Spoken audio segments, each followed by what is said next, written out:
La poésie traditionnelle chinoise s'est retrouvée sur le feu de la rampe après la diffusion de la dernière série d'émissions de CCTV, Conférence sur la poésie chinoise.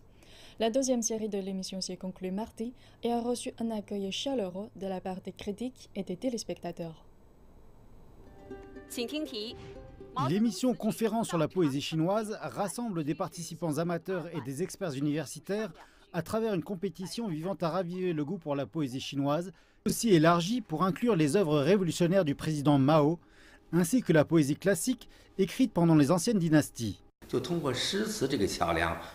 En empruntant le pont de la poésie, aujourd'hui les gens peuvent se mettre à l'unisson avec les esthétiques et les valeurs de nos ancêtres.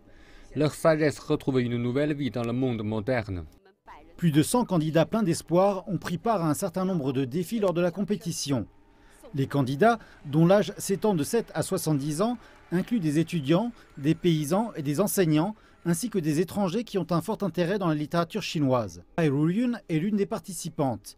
Après avoir traversé d'éreintantes sessions de chimiothérapie, Bai a trouvé une source de consolation dans la poésie. La frêle paysanne de 40 ans qui souffre d'un lymphome s'est frayé un chemin dans le cœur de millions de personnes en Chine après avoir récité de nombreux couplets de textes anciens à la télévision chinoise. En poésie, j'ai trouvé des échos d'émotions humaines, dont le bonheur, la colère, la joie et la tristesse.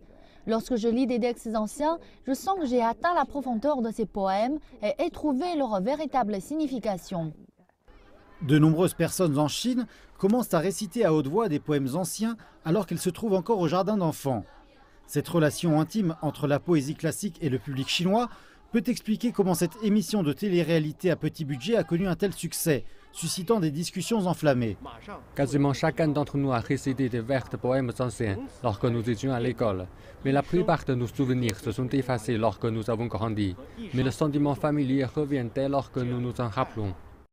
Les technologies des nouveaux médias procurent aussi aux téléspectateurs l'occasion d'interagir chez eux avec le programme en répondant aux questions via leur application pour smartphone et de discuter de poésie au travers des forums en ligne.